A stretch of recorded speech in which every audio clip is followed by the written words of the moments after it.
Okay. So the best way to heal the body is when you're going through a detoxification or you're feeling yourself becoming sick or with dis-ease, which is nothing but a detoxification, help the body detox more. The first thing you have to realize is the foods you're supposed to be eating. So I say, look at your hands. All right. Your hands are not like a cat, is it? I do CrossFit, so they're kind of rough. But look, if you look at your hands, right? Let me take my rings off. All right. Okay. Do a cat hands look like your hands? No. No, they have paws. What about a dog? No, they got paws. What about a bear? You're asking me questions. I'm having to think about it. Like, I'm like, no. What about a bear? No. What about a lizard? No. What about any reptile? Do their hands look like yours? Okay, so what do your hands look like? What about a gorilla? No. Yeah. Oh. Yeah. So now we're getting into actually the physiology of the human body in the food relationship. So look at your body, look into nature, find who your body closely assimilates with and see what they eat. Do gorillas eat meat? No. No, they don't. Why? They're very, very... The strongest in the jungles. Very muscular. You're taking me back to a lot of stereotypes that have been going. But that you have see been, where I'm going? You see what I'm saying? I know where you're going with this because I'm like, we were compared to gorillas. Black people. So if we really want to get into that, we'll closely assimilate to their primate. But if you look at Caucasians, they closely assimilate to monkeys. They lips and everything. So if they want to compare, if we get compared to gorillas, which I don't mind. What my hands say. So I'm just saying. So now I want you to look at this. So cool. Could a lizard go up to a tree and pick an apple from the tree with his fingers? No, it can't. No. What about a grizzly bear? Can a grizzly bear go to a tree, pick an orange and peel that orange with his fingers? No, it can't. And his claws are way too long. Right. Could a gorilla go to the tree, pick a orange and peel the orange? No. It can. No, yes, it can. It can. So now we're starting to get into this physiology food relationship. Your hands are different from every other species on planet Earth. Let's go to our teeth. Is dogs' teeth like ours? No, they have long canines too, and they canines, or even felines, the cats' canines are for penetrating meat and flesh and ripping it from the bone.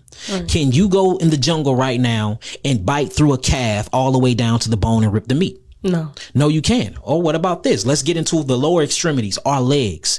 Can you get up to 40 to 50 to 70 miles an hour to track down your prey and to chase it down?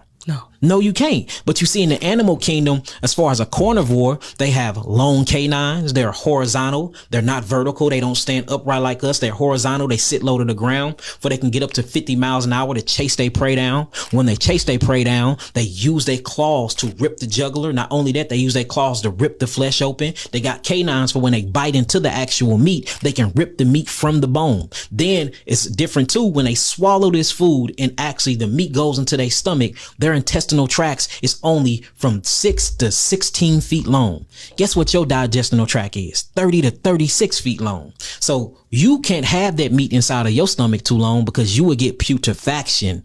See that our digestive process go through something called fermentation, where these things break down into fructose and glucose, and we use that fructose and glucose for energy. Theirs don't break down through fermentation. They break down into putrefaction, which means the rotting flesh thereof.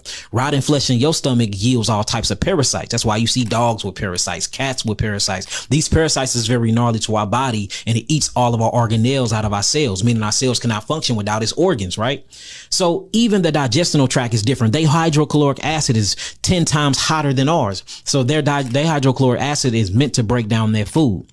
Then you see they got tails. Most of their tails is to actually pivot them through the wind. And at the tip of them, they have senses for their environments. They sense of smell is way heightened in ours because they have to smell blood from afar. So everything, their ears pitch up for they can hear things. These are predators. So if you look at a predator, predators are built like that. Predators eat meat. Predators are omnivores. But when you look at an actual frugivores, which is what I've done came to the conclusions that we supposed to eat mainly fruits and a little bit of vegetables. We're not built like predators. Our anatomies is built like nurturers, like hunter and gatherers. It's a total type of different molecular build when it comes to our body and our biochemistry. And that's why a lot of our homeland yields the most fruit. Exactly. Now, check this out. Humans are the only, and gorillas and some monkeys are the only things that can walk up and lift their arm up and have the luxury of pulling an apple from the tree and biting into that apple. And we'll have to chase it. We don't have to chase it. It's there waiting on us. We're the only ones. You see that? And when you look at it, name any other animal that can go to that tree and do those things. So I would say this, look at your molecular structure, go into nature, study your own body because you're in it your whole life. Ain't nobody else in it but you. You should know everything about it.